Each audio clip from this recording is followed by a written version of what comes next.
क्या कर रहे थे कल? लास्ट क्या किया था? लास्ट कौन सा? क्यूब वाला। क्यूब का आंसर निकाला। हाँ शिफ्ट वाला। क्यूब का आंसर निकाला था अपन ने क्लास में। कितना आया था सेंटर ऑफ मास? 1,1,2/3। ठीक है, चलो पॉइंट मासेस के बाद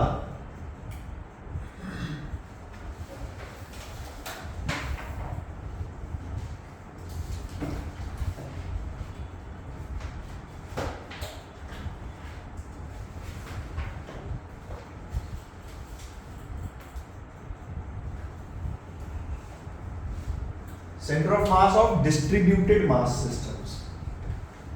ये सेगमेंट तुम्हारे लिए नया है, थोड़ा सा टिपिकल है, इसकी आदत डालने में आपको टाइम लगेगा, जैसे मैंने तुम्हें पहले बोला था।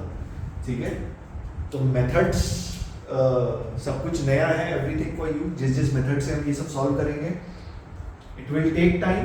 जैसे जैसे आप उसको रिवाइज करोगे, जैसे जैसे आप आगे चलोगे, कैलकुलस और अच्छी होगी, तो तुमको अपने आप समझ में आने लग जाएंगे। ठीक है, तो ये segment is a little bit time taking, थोड़ा सा समय लेगा, बट ठीक है। Centre of mass of distributed mass system. Distributed mass से अपना मतलब क्या है? जिसमें मास किसी एक पॉइंट पे नहीं होता, बिखरा होता है। बात समझे? जैसे दीवार पे मास है, ये दरवाजा, इस पे मास किसी एक पॉइंट पे नहीं है, बहुत सारे पॉइंट हैं, इनफाइनाइट पॉइंट्स हैं। ठीक है, शीट हो गई, ग्लास हो गया, प्लेट हो गई, फेयर इनफ। तो इन पे जनरली चीजें आती हैं, जैसे मैं आपको बोलूं रॉड,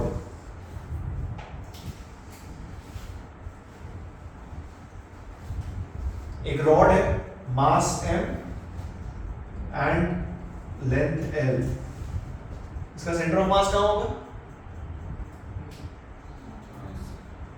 कहां? L/2 centre of ring,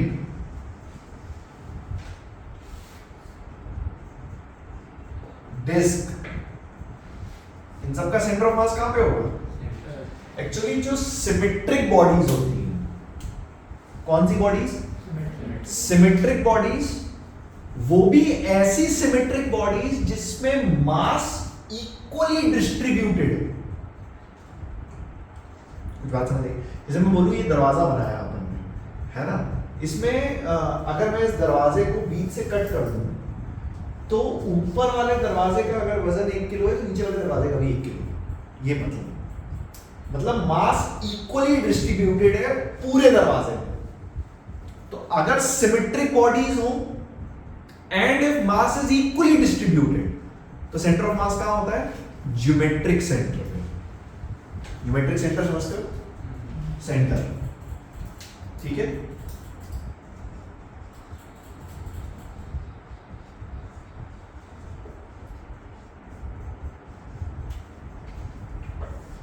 Geometric center, fair enough?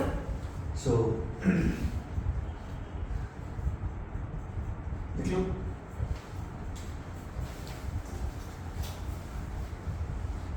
ना, center of mass of symmetric bodies whose masses are equally distributed is at geometric center.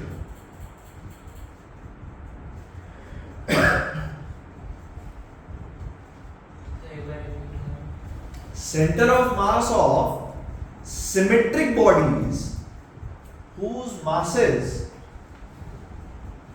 are equally distributed is at geometric center.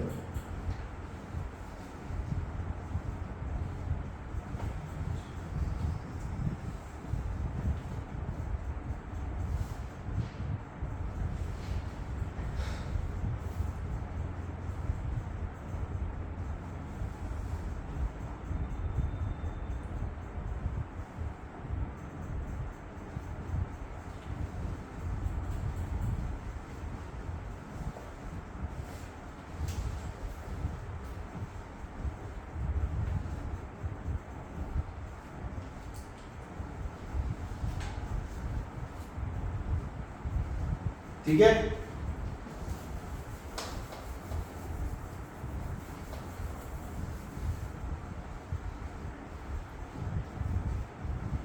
ठीक। Non symmetric bodies के कैसे निकालते हैं देखो।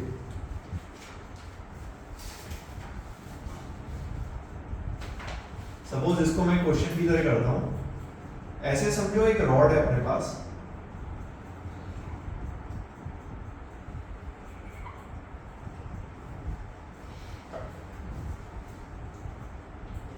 ठीक है, let us से इसकी लेंथ ले लेते हैं हम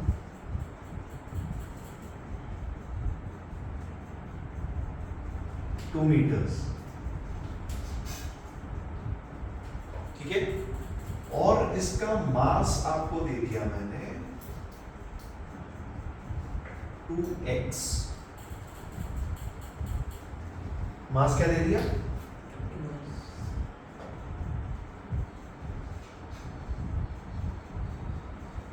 0,0,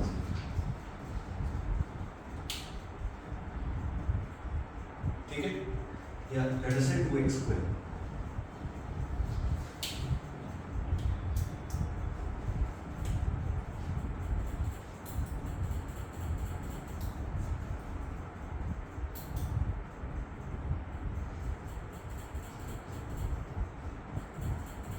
ठीक है, फेयर इनफ।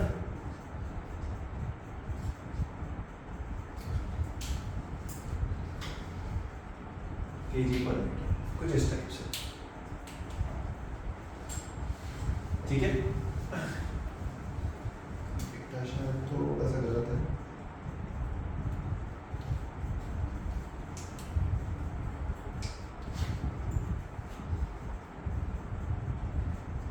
थोड़ा सा ज्यादा ही हो गया, चलो ठीक है, पहले तो क्वेश्चन समझते हैं ये रॉड कैसी है। ये एक ऐसी रॉड है जिसके हर पॉइंट का मास x कोऑर्डिनेट के साथ बढ़ा है।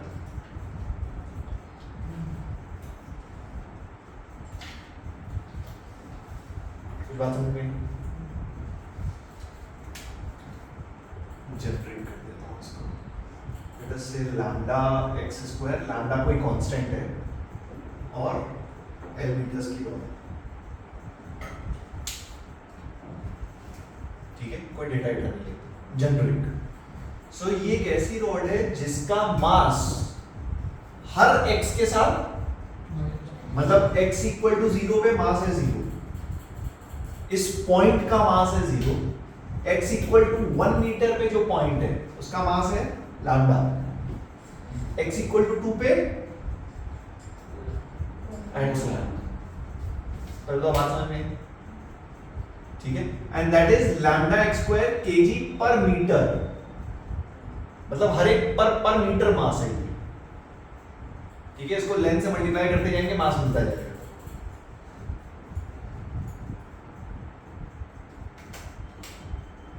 कोई बात समझ आती है?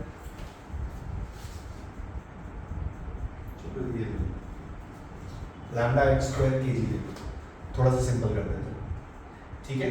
तो अब ये एक ऐसा क्वेश्चन है जिसमें रॉड दी है L लेंथ की और आपको मास दिया है हर एक पॉइंट का, ठीक है।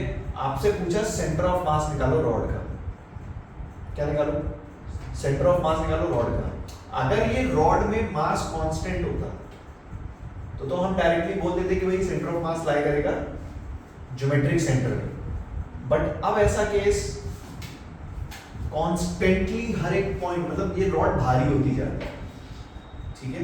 तो इन टाइप के क्वेश्चंस को कैसे करते हैं मैं आपको बताता हूं। इन टाइप के क्वेश्चंस को ऐसा सोचो, इस रॉड में कितने पॉइंट्स हैं?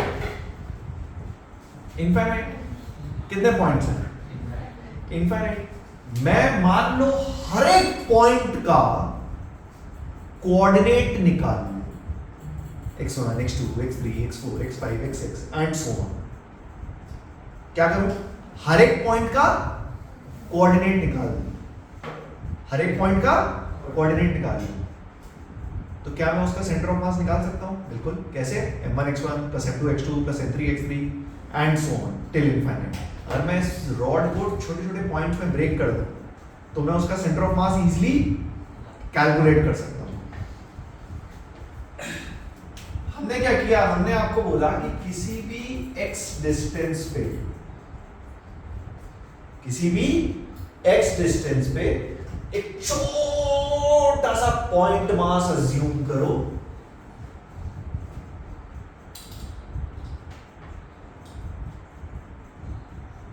dx लेंथ का। क्या मेरी बात कुछ समझ आई? ये dx लिटरली बहुत,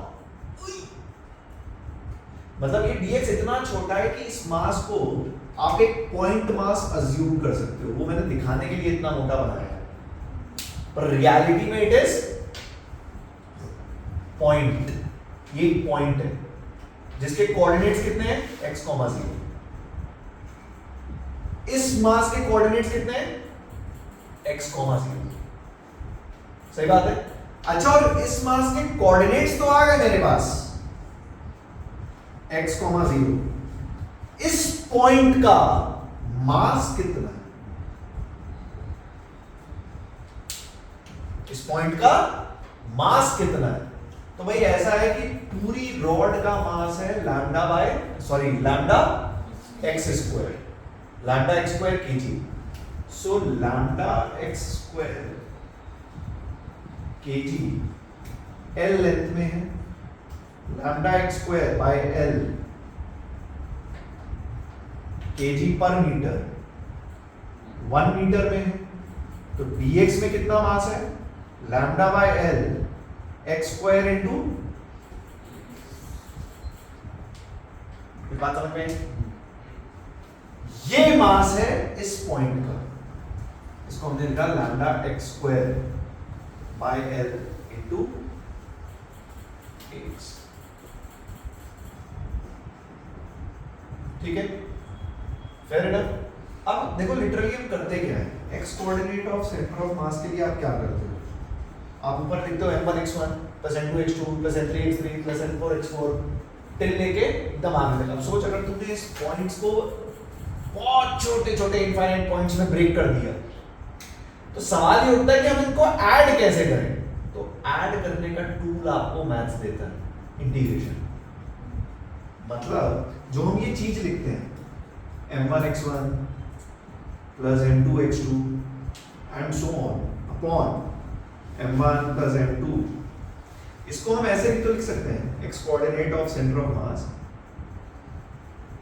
मास इनटू x कोऑर्डिनेट का इंटीग्रेशन अपॉन मास का इंटीग्रेशन।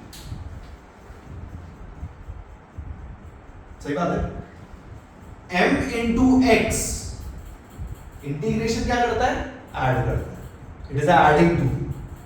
ठीक है, तो न्यूमरेटर में हमने ये ऐड किए, डिनोमिनेटर में हमने मास ऐड कर दिया। सही बात है।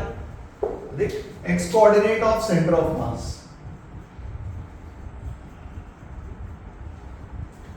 dm into x, this into x coordinate x। तो लिख देते हैं lambda by L x square into x करोगे क्यूब आ जाएगा इंटू dx का इंटीग्रेशन अपॉन मास का integration, lambda by L x square dx।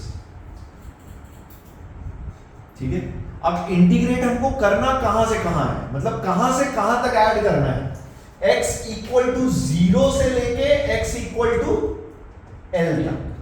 तो हमने लिमिट लगाई 0 से l, 0 से, कुछ बात समझ में? ठीक है, अब इसके आगे का आंसर कैसे? देख, लैम्डा बाय एल कांस्टेंट है, लैम्डा बाय एल कांस्टेंट है, इंटीग्रेशन से कांस्टेंट बाहर आ जाता है, तो ये दोनों ऊपर नीचे से कट जाएंगे।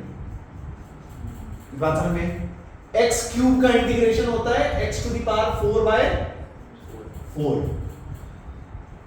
लिमिट रखेंगे 0 और l अपॉन x स्क्वायर का इंटीग्रेशन होता है x क्यूब बाय, लिमिट रखेंगे 0 और l।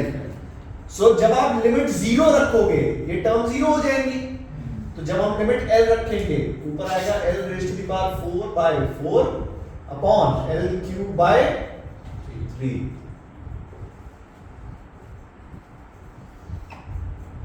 center of mass. Center of mass is at x equal to 3L/4. कुछ बात समझ आई? दोबारा सुनो, अभी ये स्टार्टिंग है, ऐसे बहुत सारे क्लासेस हम करेंगे। पहली चीज, कभी भी रॉड में अगर मास डिस्ट्रीब्यूटेड है, मतलब रॉड के केस में कभी भी चीजें बिखरी हुई है, तो आपको रॉड को ब्रेक करना आना चाहिए। रॉड को हमेशा आप ब्रेक करोगे x पे जाके dx लेके, उसके आगे तो इंटीग्रेशन है। बट रॉड को जब हम तोड़ते हैं छोटे छोटे मासेस में, तो हम कैसे तोड़ते हैं? x पे जाके dx। This is how you break a rod. Got it? उदाहरण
सर्कुलर की HC वर्मा हो गई।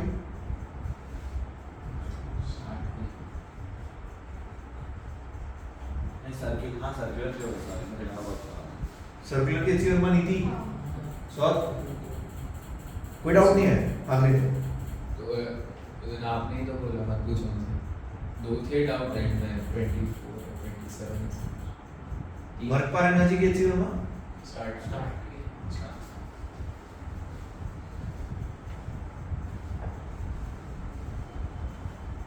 वर्क पर एनर्जी की HC वर्मा नेक्स्ट थर्सडे को डिस्कस करते हैं, ठीक है?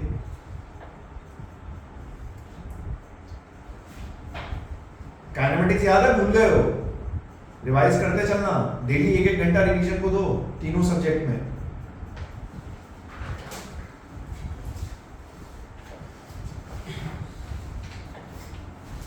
ये मिटा दो।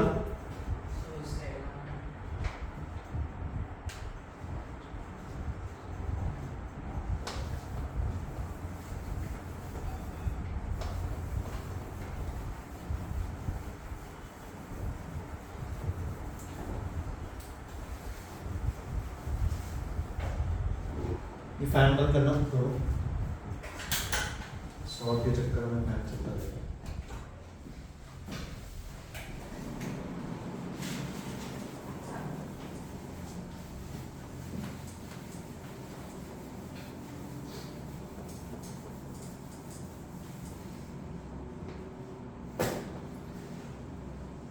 दूसरा देखो निधि, तुम्हारे लिए ये सारे प्रूफ्स इंपॉर्टेंट हैं, स्कूल में होना तो।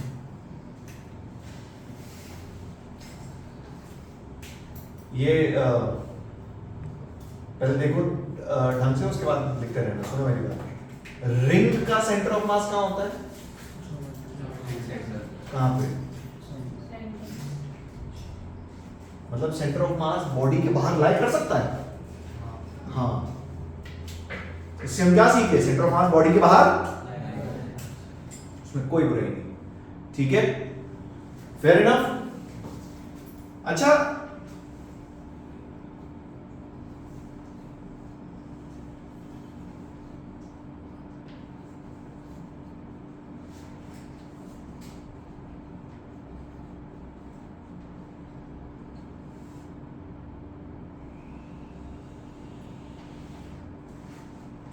इसका सेंटर ऑफ मास कहाँ होगा?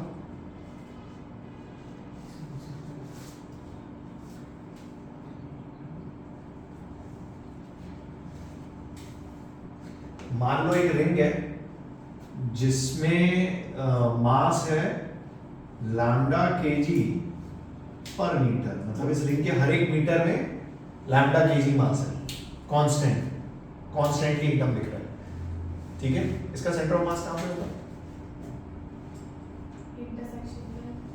यहाँ पे वो रेडियस पे, इस लाइन पे, हाँ इस लाइन पे कहाँ पे? बीच में लाइन, मतलब तुम्हारे हिसाब से r/2,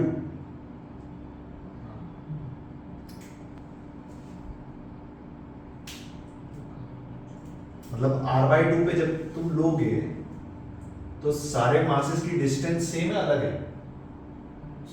सेंटर ऑफ मास से सबकी डिस्टेंसेस अलग है ना? निकालते हैं, let us calculate again. Proof मैं करता हूं, डेटा तो रटा होना चाहिए, मतलब इन सबके सेंटर ऑफ मासेस कहां होते हैं ये आपको याद होने चाहिए, निकाल भले ही अपन रहे हैं पर याद होने चाहिए। आगे चल के तुम जितने सवाल करोगे मैकेनिक्स में उन सब में याद होना चाहिए, बार बार इतना लंबा प्रूफ कोई नहीं करता, फेयर इनफ। सो रिंग के केस में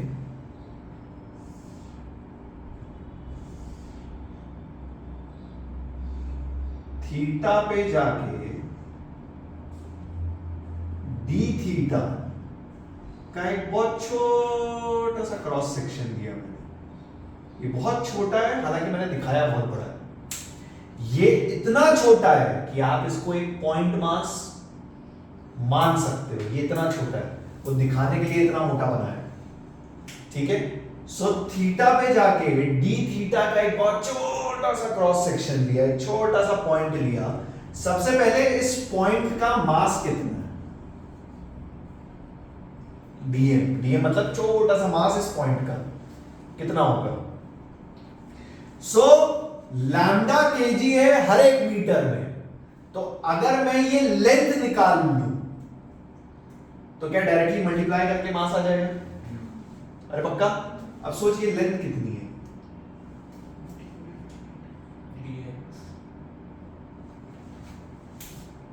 सर्कल में ट्रिग हो गई ना तुम्हारी, ट्रिग हो गई तो फिर तुम्हें बना भी क्यों ना।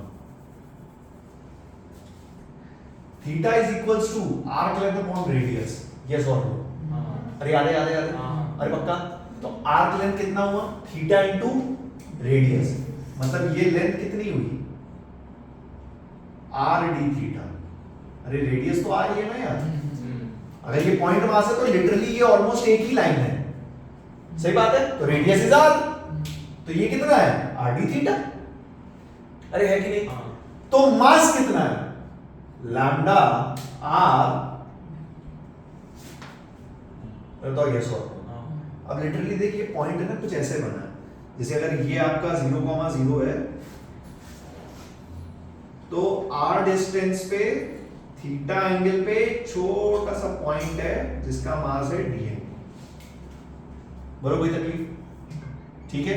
इसके कोऑर्डिनेट्स, अगर ये डिस्टेंस r है तो इसका x कोऑर्डिनेट कितना है? r cos थीटा, और y कोऑर्डिनेट कितना है? r sin थीटा, मतलब x coordinate is r cos theta and y coordinate is, ठीक है। अब करना वही है, सबसे पहले x coordinate of centre of mass, x coordinate of centre of mass integration of dm into x upon integration of dm, x coordinate of centre of मास, देखो ध्यान से, dm lambda r d theta into x, x coordinate is r cos theta, तो square हो गया cos theta into d theta integration upon lambda r d theta integration. बोलो कोई तकलीफ? दोबारा सुन, छोटा सा मास इनटू x का टोटल इंटीग्रेशन अपॉन मास का इंटीग्रेशन, ठीक है। सो हमने यहां पे लिखा छोटा सा mass lambda r d theta, x coordinate is r, square हो गया cos थीटा अपॉन मास का इंटीग्रेशन, ठीक है। अब सुन, लैम्डा r स्क्वायर कांस्टेंट है, ये बाहर आ जाएगा, cos थीटा का इंटीग्रेशन होता है sin theta minus sin theta, कितना होता है?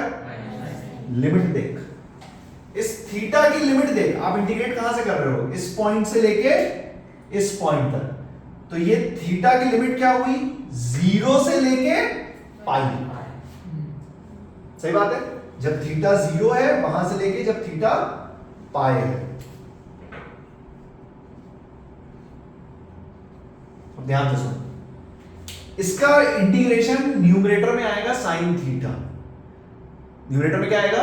sin theta. sin थीटा में जब तुम लिमिट पाई रखोगे तो भी 0, जब तुम लिमिट 0 रखोगे तो भी 0, मतलब x कोऑर्डिनेट सेंटर ऑफ मास का क्या हो गया? जो कि देख ज्योमेट्रिकली भी समझ में आ रहा है कि सेंटर ऑफ मास इस लाइन पे कहीं भी लाई, वो लाई इस लाइन पे ही करेगा, y पे, ठीक है। निकाल लेते हैं, y coordinate of centre of mass integration of, directly लिख रहा हूं, dm lambda r into sine theta d theta upon lambda r d theta 0 से पाई, 0 से पाई, ठीक है। ऊपर से लैम्डा r स्क्वायर बाहर आएगा, नीचे से लैम्डा r बाहर आएगा, तो ऊपर सिर्फ एक r बचेगा। y coordinate of centre of mass is equals to r, ऊपर बचा sin theta d theta integration 0 से पाई, और डिनोमिनेटर में बचा d थीटा इंटीग्रेशन 0 से पाई। अब देख, sin थीटा का इंटीग्रेशन होता है cos थीटा, क्या होता है? cos theta. cos थीटा में जब आप लिमिट रखोगे पाई तो वैल्यू क्या होती है? -1, और cos थीटा में जब लिमिट रखोगे 0 तो वैल्यू क्या होती है? 1। तो -1 माइनस ऑफ 1 मतलब न्यूमरेटर में आएगा 2, क्या आएगा? 2, और डिनोमिनेटर में d थीटा का इंटीग्रेशन होता है थीटा, जब लिमिट रखोगे पाई तो बचेगा पाई, 0 रखोगे तो वो गायब हो जाएगा। तो y coordinate of centre of मास ऊपर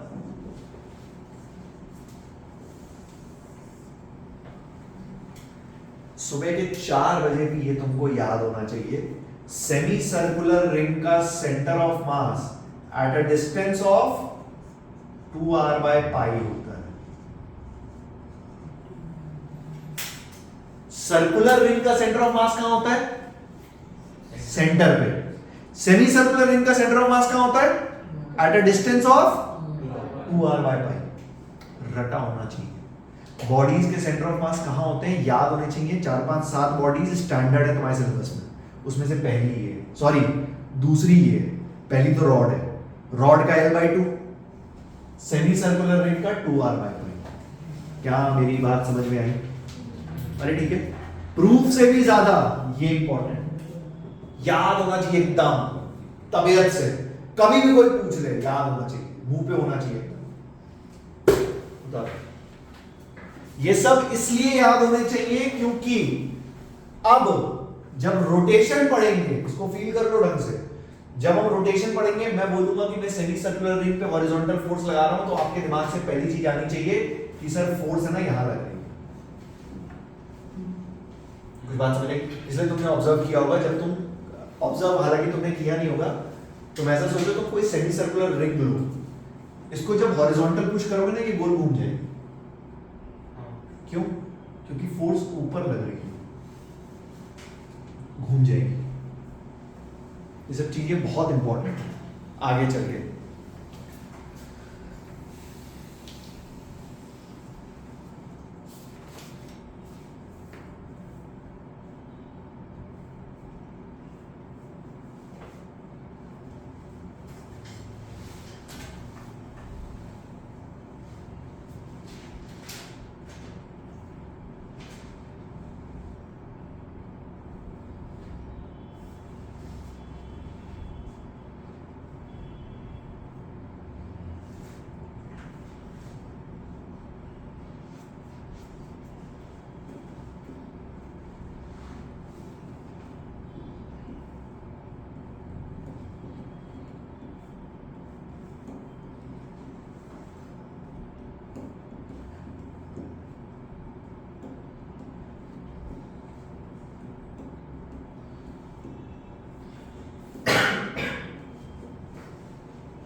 नीति तुम्हारा सेंटर ऑफ मास हो गया स्कूल में? ये सब प्रूफ तुम्हारे सिलेबस के लिए बहुत जरूरी है।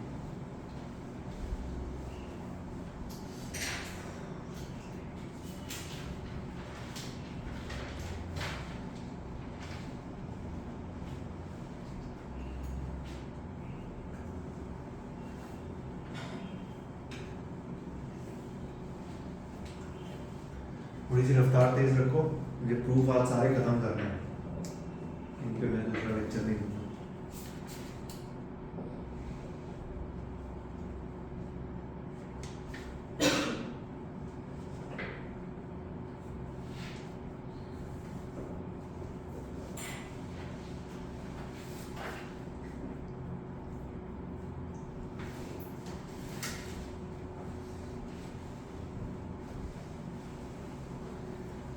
रॉड को ब्रेक करते हैं x पे जाके dx, रिंग को ब्रेक करते हैं थीटा पे जाके d थीटा।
नींद आ रही है क्या?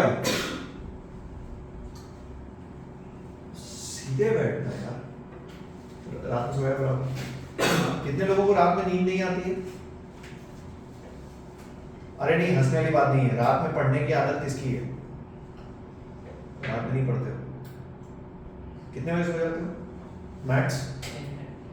हाँ शरीफ, हाँ ठीक है। हाँ तुम रात में पढ़ना की आदत बहुत खराब है, फिर भी बाय चांस अगर कभी रात में पढ़ने का मन करे कि भाई लोड बहुत ज्यादा है, रात में बैठ के खत्म कर देंगे, कॉफी पी लेंगे, तो एक चीज याद रखना, रूल ये है कि सूरज के निकलने से पहले सो जाओ। अगर आप रात भर जगे हो, कभी पता नहीं मुझे तुम जगे हो नहीं जगे हो, मैं बहुत बार जगा हूं, अगर कभी तुम रात भर जगोगे उसके बाद सुबह तुम कितना भी सो जाओ तुमको पूरे दिन वो थकान रहेगी शरीर में। बट अगर तुम सूरज निकलने से पहले सो जा रहे हो, मतलब 5 बजे भी अगर आप सो रहे हो, 6 बजे सपोज सनराइज है and 5 o'clock you sleep, then you will feel fresh when you will get in. ये नेचर के हिसाब से होता है।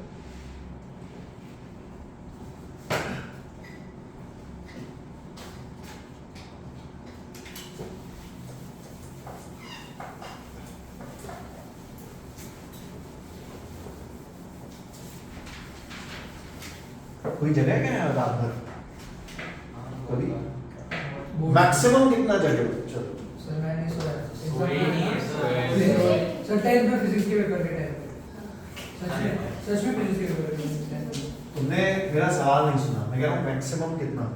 नहीं सर सोए नहीं। कितने घंटे? सोए 24 घंटे, हाँ 48 2 दिन, 2 दिन चलो 48 घंटे और 96 आवर्स जगह क्या?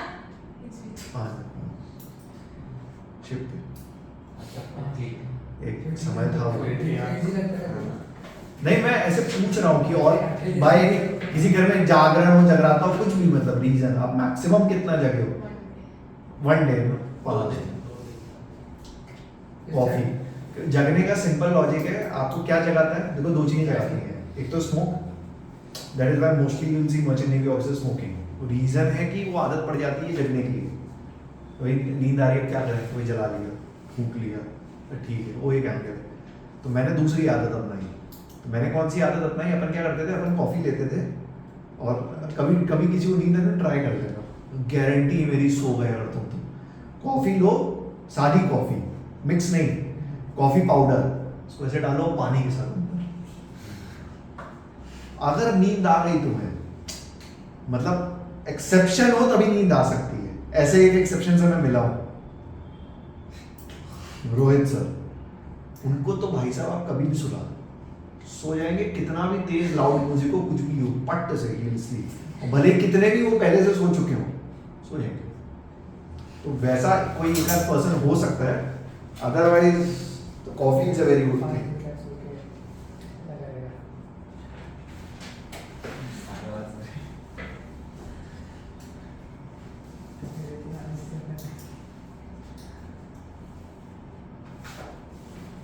डिस्क का सेंटर ऑफ मास कहाँ होता है? सेंटर। ये मैं पता है बार बार इसलिए पूछ रहा हूँ, मैं तुम्हें बताता हूँ क्यों। क्योंकि ये चैप्टर खत्म होने के 2-3 महीने बाद जब मैं बच्चे से पूछना शुरू करता हूँ ना, बेटा रिंग का सेंटर ऑफ मास कहाँ है, पहला आंसर आता है 2r/π। कंफ्यूज नहीं होना है, सेमी सर्कुलर रिंग है जो तुम रट लेते हो, पर तुम इतना ज्यादा रट लेते हो कि तुम सर्कुलर रिंग में भी 2r/π आंसर देते हो, तो वैसा नहीं करना। खैर, सेमी सर्कुलर डिस्क,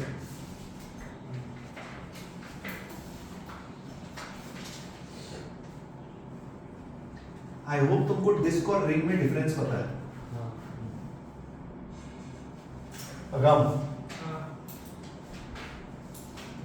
तो ये एक डिस्क है जिसकी रेडियस है सिंपल अपनी r स्टैंडर्ड और मास है m kg।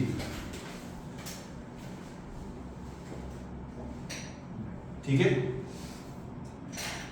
तो रॉड तुमने पहली बार सीखी थी, रॉड को कभी भी ब्रेक करेंगे, अब हम आगे ही ब्रेक करेंगे, जब ब्रेक करेंगे उसको हम ब्रेक करेंगे x पे जाके dx, रिंग को हम ब्रेक करेंगे थीटा पे जाके d थीटा। वैसे ही डिस्क को, सोच डिस्क को कैसे ब्रेक करते हैं, इस डिस्क को क्या करते हैं, तो इस डिस्क को अगर तोड़ने की कोशिश करना तो तेरे को इनफाइनाइट नंबर ऑफ रिंग्स बनती हुई दिखेंगी।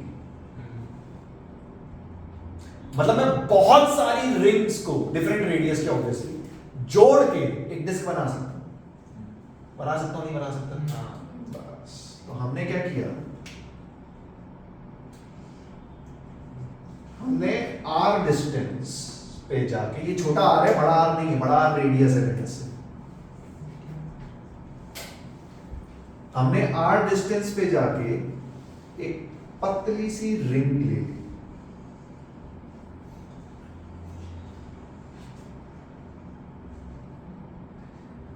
with thickness dr। अब ये dr इतना पतला है, ये दिखाने के लिए मोटा बना है, ये बहुत पतला है, ठीक है। अब करना भाई, सबसे पहले इस पतली सी रिंग का मास निकालना। सोचो,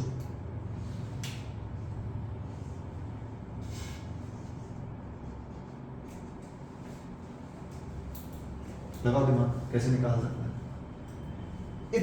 अगर इस पूरी डिस्क में मास है m, तो इस पतली सी रिंग में मास कितना होगा, कैसे निकाल सकते हैं?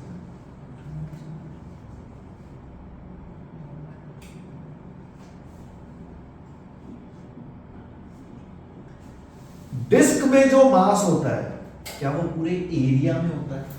अरे भरी हुई डिस्क है, सही बात है। तो देख, m मास है पाई r स्क्वायर बाय 2 में, यस और नो? तो 1 मीटर स्क्वायर एरिया में कितना मास है? 2m बाय, अगर मैं इसको इस पतली सी रिंग के एरिया से मल्टीप्लाई कर दूं तो क्या मेरे पास मास आ जाएगा? अरे पक्का? तो बताओ इसका मास, इसका एरिया कितना?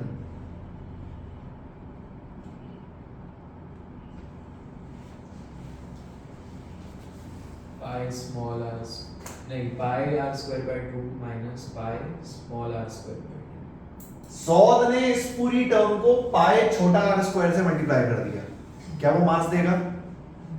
नहीं, क्योंकि पाई आर स्क्वायर में ये एरिया भी कवर होती है। अरे सर्कल की एरिया सोचो, पाई आर स्क्वायर में ये एरिया भी कवर होती है, ये वाला रीजन, पर अपने को सिर्फ ये शेडेड रीजन चाहिए। You understand what I am saying? कैसे? कोई गलत है तो देख, दिस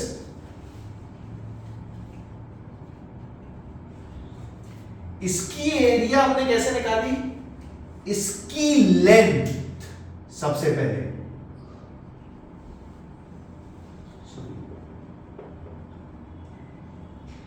क्या ये लेंथ है? सॉरी, 2 पाई आर होती है ना पूरी की लेंथ, तो आधे की लेंथ हुई पाई आर, अरे लेंथ कितनी हुई? पाई आर, और थिकनेस कितनी है? Length into thickness is area. अरे यस सॉरी, देखा, मास आ, इसको थोड़ा सिंप्लीफाई कर लेते हैं, पाई पाई बच गया और कुछ बचा नहीं बचा, तो छोटा सा मास dm आया 2m r dr अपॉन, ठीक है।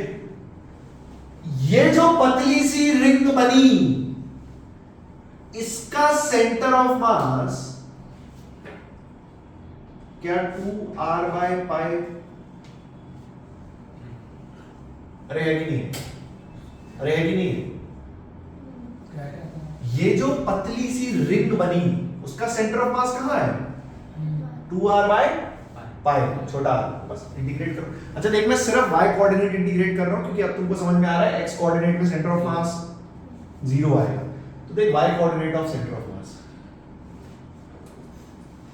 इंटीग्रेशन ऑफ dm सबसे पहले, तो 2m by r square into r dr into y 2r by pi upon integration of dm 2m by r square into r dr। देख r की limit क्या है? इस r की लिमिट क्या है? when r equal to 0 से when r equal to बड़ा रेडियस, यहां से लेके यहां तक, तो इसकी हमने लिमिट लगाई 0 से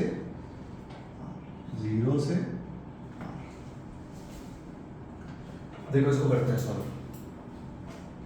2m by r square, 2m by r square बच गया, कांस्टेंट है, बाहर आएगा इंटीग्रेशन के, ऊपर नीचे बच जाएगा, ऊपर, और ये 2r बाय पाई बाहर आएगा, नहीं 2 बाय पाई बाहर आएगा, तो देख ऊपर क्या बचा, 2 बाय पाई, अंदर बचा एक r और एक r, तो r स्क्वायर dr, इसका इंटीग्रेशन 0 से r, और डिनोमिनेटर में बचा r dr, इसका इंटीग्रेशन 0 से r। सो 2 बाय पाई कितना इंटीग्रेशन होता है r स्क्वायर का, r क्यूब बाय 3, लिमिट 0 से r, और अपॉन में r का integration is r square by 2, limit 0 से r।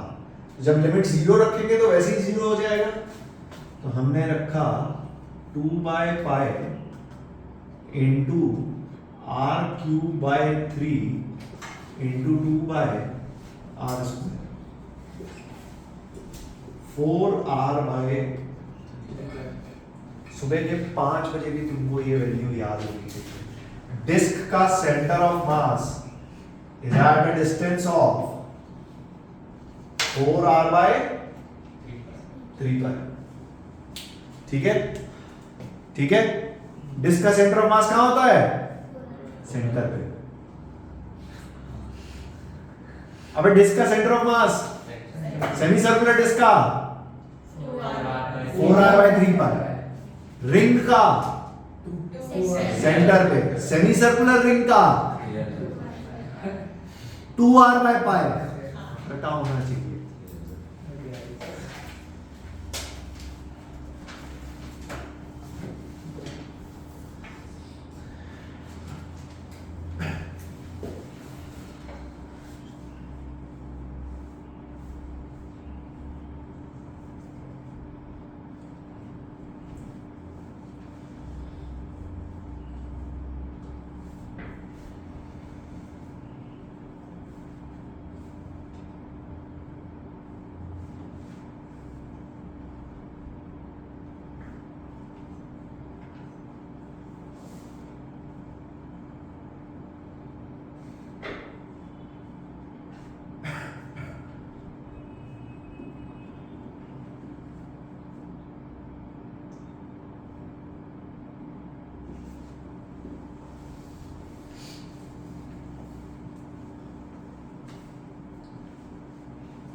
पीरियोडिक टेबल याद हो गई है किसी को, पूरी याद करने को बोली होगी सर ने, लेकिन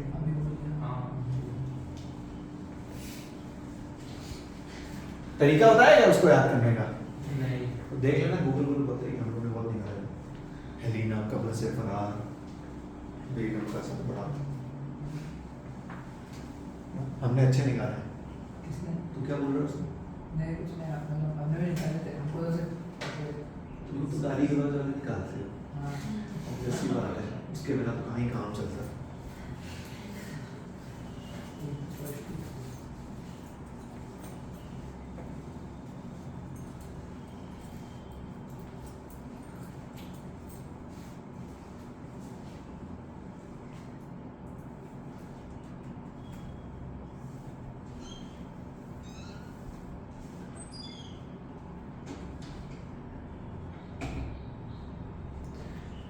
सबकी बारातें आई डोली दूल्हा,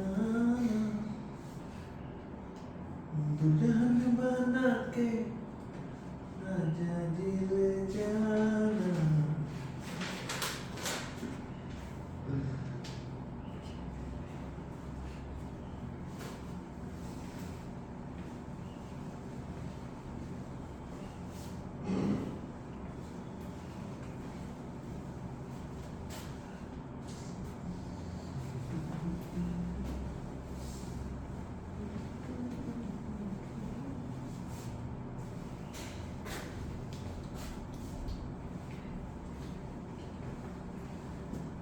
ये वाला सेगमेंट मिटा दो।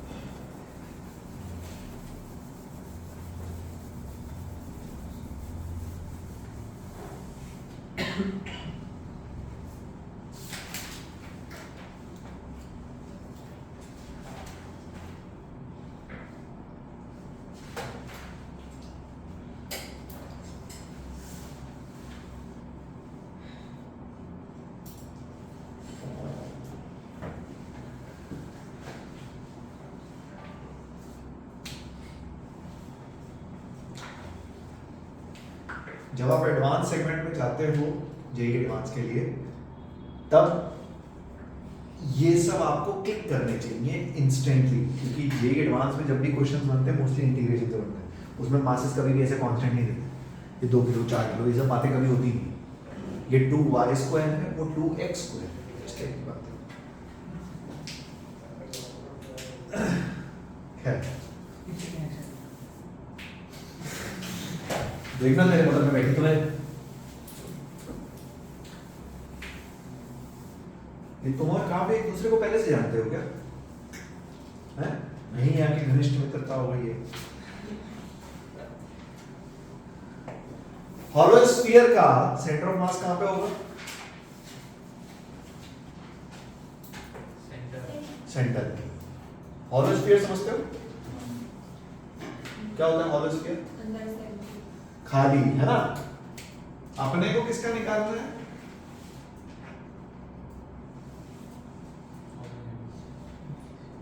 ठीक है,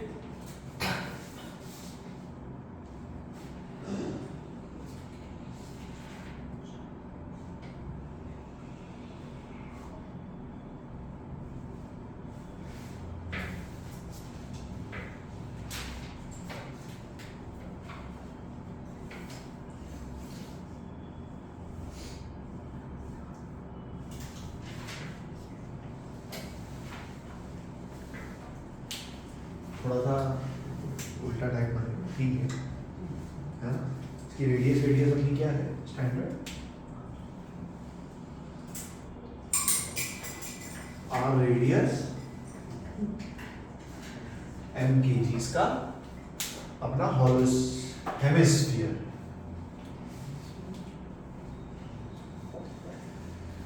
कुछ बोल रहे हैं? अब बोलना। नहीं कुछ नहीं।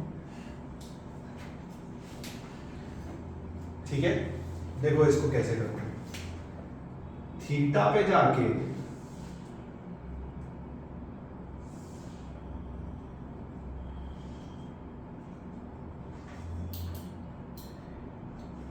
डी थीटा का एक पतला सा सेगमेंट काटो तो तुमको एक रिंग बनती हुई दिखेगी। 3D है इसलिए ध्यान देना। एंड सो कुछ समझ आया? अगर थीटा पे जाके डी थीटा का एक पतला सा पॉइंट लूं, पॉइंट मास, तो वो लिटरली एक रिंग बनाएगा।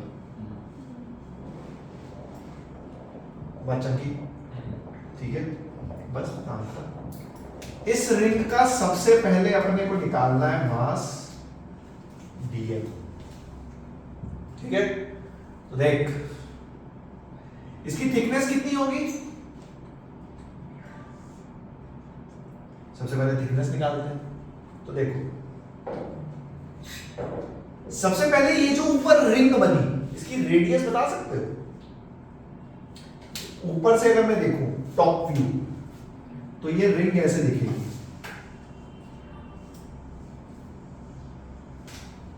Where this thickness is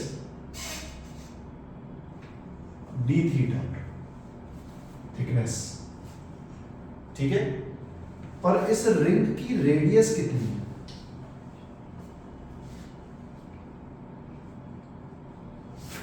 देख ये रेडियस है r, horizontal component will be r cos theta, वही तो इसकी रेडियस होगी। देख मैं फिल कराता हूं, जो ऊपर रिंग बनी उसकी रेडियस यही है ना, ये अरे ऐसा हो ट्रिको लगा, इसकी वैल्यू कितनी आएगी r cos थीटा, कितना ये r sin थीटा, ये r cos थीटा, सही बात है। तो इसकी रेडियस कितनी हुई r cos थीटा, मतलब इसकी विड्थ कितनी हुई, सॉरी एरिया, इस छोटे से सेगमेंट की जो एरिया हुई वो ही 2 पाई into r cos theta into d theta, 2 पाई r लेंथ इंटू थिकनेस, ठीक है। अब इधर आओ अपनी पुरानी कहानी पे, m मास हेमिस्फीयर की एरिया कितनी होती है, है 2/3 पाई, वॉल्यूम होती है, क्या बात कर रहे हो, हेमिस्फीयर की एरिया नहीं था से कौन से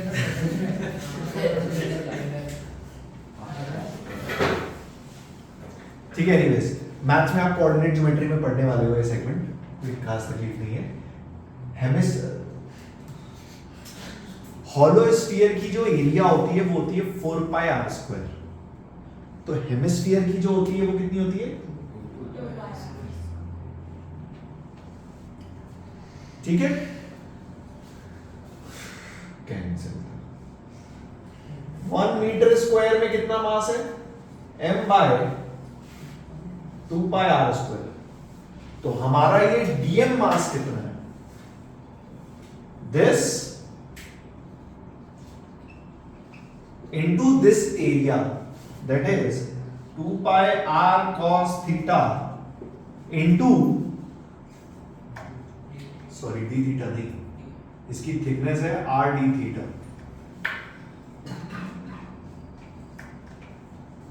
अरे भी निकाले थे ना r d theta, arc length is equals to arc length upon radius equal to angle r d theta। क्या क्या कट गया, 2 2 कटा, पाई पाई कटा, r स्क्वायर कट गया, जो छोटा सा मास आया वो आया m cos थीटा, ठीक है। अब अपने को चाहिए y कोऑर्डिनेट, तो देख ये जो ऊपर रिंग बनी, अगेन 3D में इमेजिन, ये जो ऊपर रिंग बनेगी उसका सेंटर ऑफ मास कहां पे होगा, सेंटर पे, बात समझ आ रही है।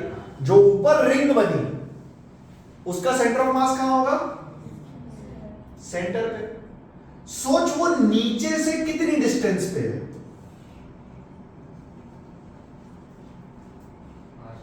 r sin theta, perpendicular component, ठीक है। बस इंटीग्रेट कर, और इंटीग्रेट कर, y coordinate of center of mass integration of dm m cos theta into d theta into r sin theta upon integration of dm m cos theta into d theta, और इसकी limit क्या लगाएंगे, theta की limit क्या लगेगी, 0 से pi by 2, यहां पे लिमिट 0 से पाई, क्यों, क्योंकि जब आप 0 से पाई बाय 2 तक आ रहे हो तो यहां की रिंग ऑटोमेटिकली कवर हो रही है, ये बात समझ आई। यहां से जैसे जैसे आप ऊपर आ रहे हो यहां की इस साइड की रिंग ऑटोमेटिकली कवर होती जा रही है, इसलिए हमने लिमिट लगाई 0 से। अब देखो इसका इंटीग्रेशन ऑनेस्टली सब्स्टिट्यूशन से होता है, क्योंकि यहाँ पे 2 आ गए sin theta into cos theta, ठीक है, तो वो सब्स्टिट्यूशन से होता है, उसके इंटीग्रेशन पे मैं जा नहीं रहा हूँ। इवेंचुअली इसका आंसर आता है r/2। तो हॉलो हेमिस्फीयर की जो सेंटर ऑफ मास होती है that is at a distance of r/2, ठीक है, रटा होना चाहिए, तो पहले ही बता देते इतना करने की जरूरत, ठीक है, बता।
भाई से बात होती है?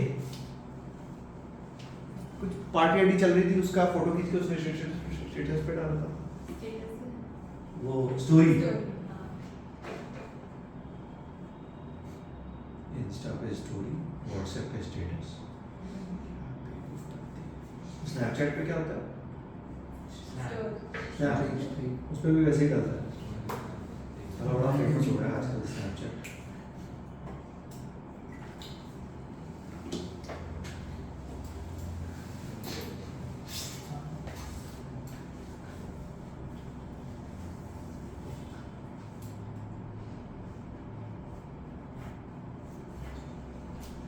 मिटा दो।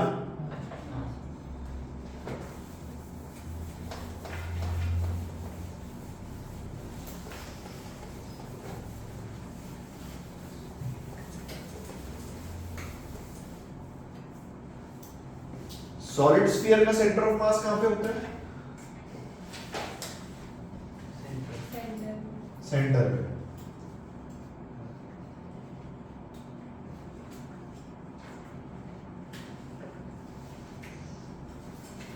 ठीक, थोड़ा सा जल्दी जल्दी करता हूं, प्रोसीजर रिपीट है।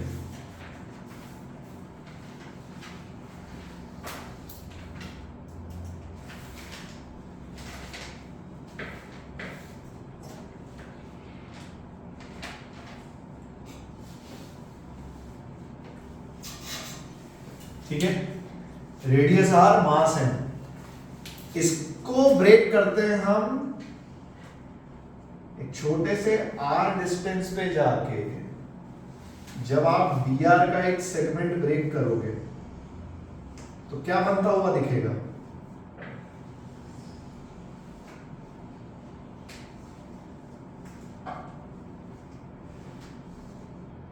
थिकनेस dr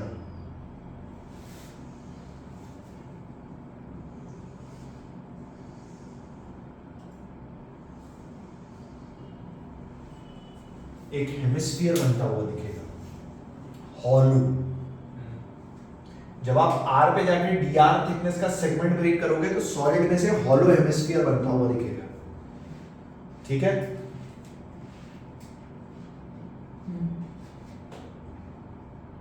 ठीक, देख इसकी भी गणित कुछ ऐसे है कि मास m है, अब तुमको इसका भी फॉर्मूला पता नहीं होगा, वॉल्यूम ऑफ स्फीयर पढ़ी है तुमने 4/3 पाई आर क्यूब, हॉलो हेमिस्फीयर की होती है 2/3 पाई आर क्यूब।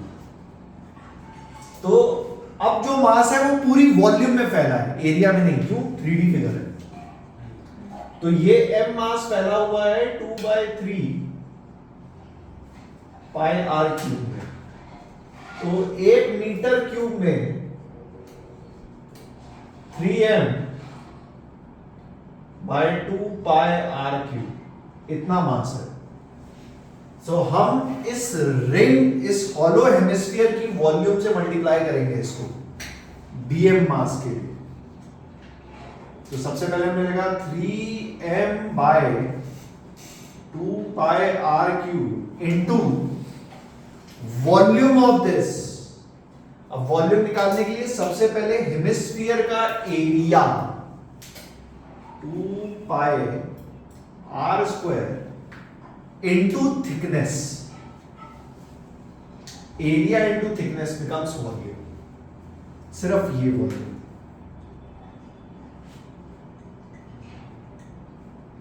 ये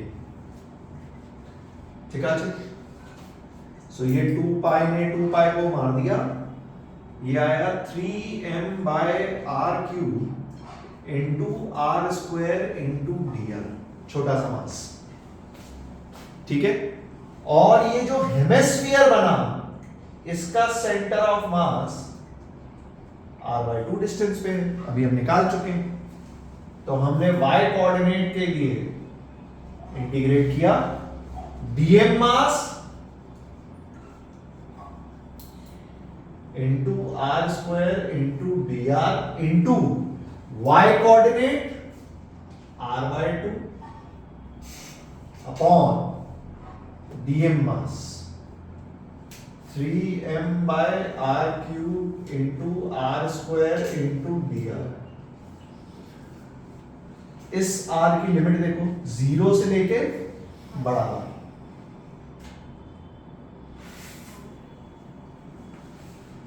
बोलो कोई तकलीफ, ठीक है, ठीक है। अगेन इस इंटीग्रेशन को मैं ओमिट कर रहा हूं, ऑल्दो ये कांस्टेंट है, बाहर आके ऊपर नीचे घट जाएगा, ऊपर बचेगा आर क्यूब और नीचे बचेगा आर स्क्वायर। इसको इंटीग्रेट करेंगे, वैल्यू रखेंगे, आंसर आएगा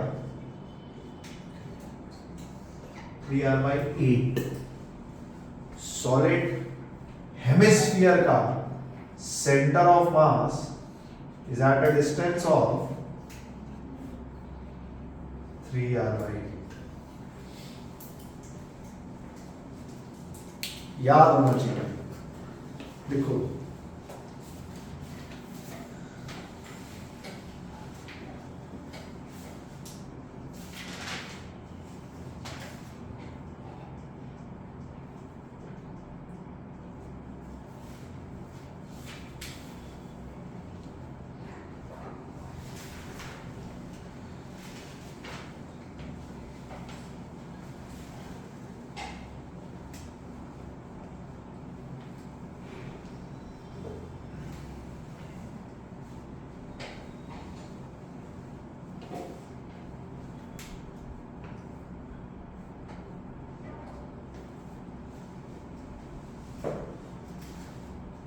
हो गया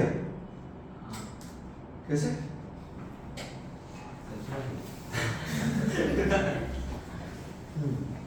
कहाँ लिखा है?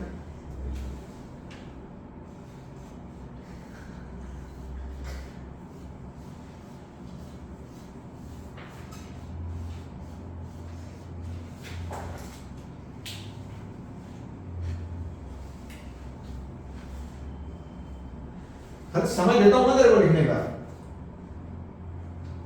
जब मैं समय दूंगा तब क्या करेगा, बदल वाले बता के एक बार।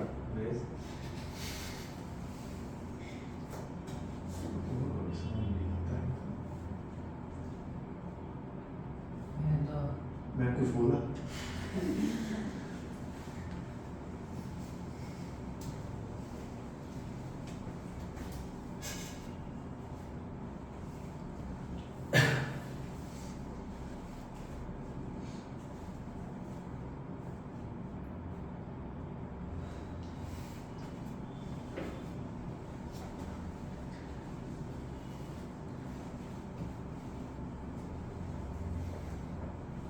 कौन सा सेगमेंट में डालूं, राइट लेफ्ट, हो गया दोनों? नहीं सर तो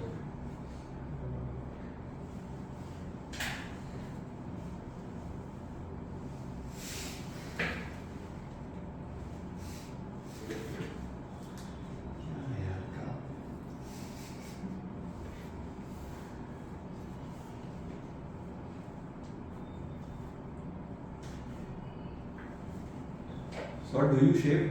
क्या Do you shave? आई का शेव करना कुछ नहीं है। अरे सवाल था, नहीं। बस ऐसे बोलूं ना तुम।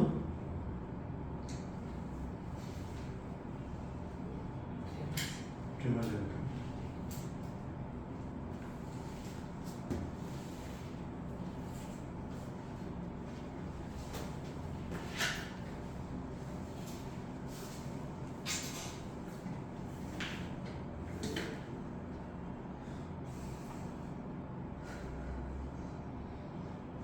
क्या किसी को पायलट बनने का मन नहीं है क्या? किसी को लगता है कि हम पायलट बने, कुछ उड़ाएं हेलीकॉप्टर या कुछ? हेलीकॉप्टर कैसे उड़ता है पता है तुम्हें? किस प्रिंसिपल पे उड़ जाता है? प्रिंसिपल क्या मतलब मतलब कोई भी चीज उड़ कैसे जाती है? नीचे है लिफ्ट मैं तो नहीं उड़ा। सर कॉन्स्टेंटली ना एयर पुश करके ही एयर पुश करके, एयर पुश करके उड़ता है।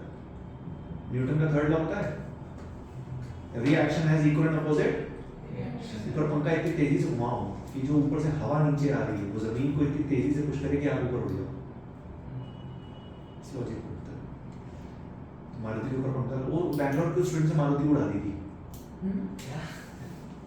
तुम लोग पढ़ा करो ये सब चीजें, बहुत इंटरेस्टिंग फिजिक्स में। वो बैंगलोर के कुछ कॉलेज छात्र थे, उन्होंने मारुति 800 ली थी, थोड़ी पुरानी बात है।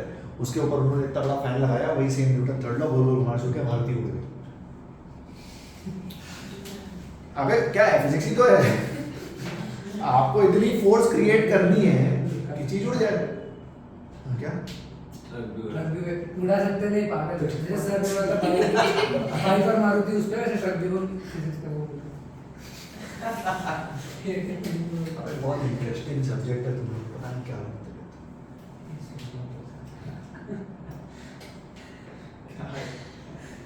मैं कुछ बोलूं? ये एसी ना, ये लेके आए हैं विकी सर, इस पे लिखा था 1.5 टन। ये what do you mean by this ton? एक टन का 1000 रुपये अभी क्या मतलब है उसका? ये टन किसको वे कर रहा है, क्या दिखा? ये टन का मतलब क्या है? जब कोई बोलता है एसी 1 टन का है, 2 टन का है, 1.5 टन का, इसका मतलब क्या है? वजन थोड़ी है उसका 1.5 टन।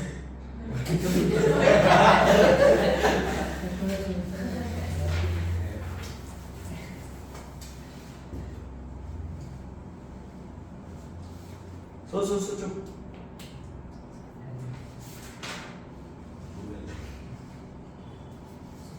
गूगल कौन था ये? गूगल कभी सोचा नहीं तुमने ना ऐसे? 1.5 टन क्या है, ये क्या है, वो क्या है?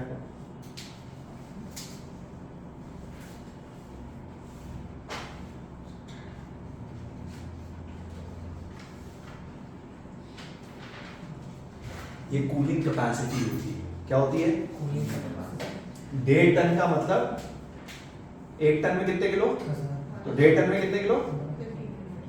1500। मतलब ये कि अगर आप इस एसी को 1 घंटा चला दोगे ना तो ये 1500 किलो हवा को ठंडा कर देगा।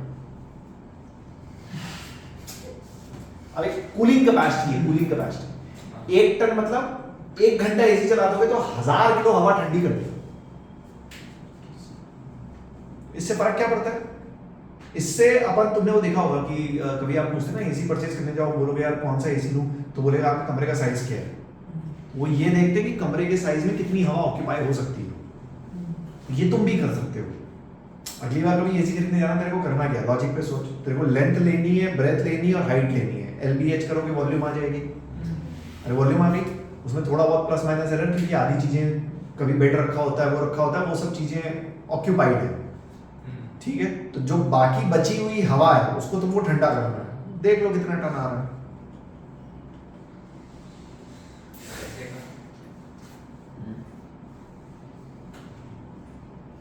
अपने आसपास चीजें देखो, तुम्हें सब्जेक्ट आ जाएगा अपने आप। सर वही तो नहीं होता है। लेकिन दोनों का प्रूफ मैं तुम्हें नेक्स्ट टाइम पे कराऊंगा। ठीक है, मैं इसको बस खत्म कर रहा हूं so that you can make notes on it. Solid cone, solid कोन समझते हो? आइसक्रीम भरा हुआ। अब ठीक है ना? सॉलिड कोन, सॉलिड कोन अगर h हाइट का है तो उसका सेंटर ऑफ मास होता है h/4 पे। किस पे होता है? ये ट्रायंगुलर प्लेट, ट्रायंगुलर प्लेट समझते हो?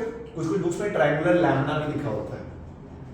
ठीक है, ट्रायंगुलर प्लेट, प्लेट देखिए घर में, it is something like a triangular disc, भरा हुआ सेगमेंट। इसका सेंटर ऑफ मास होता है h/3 पे। कहां पढ़ा है वैसे तुमने h/3?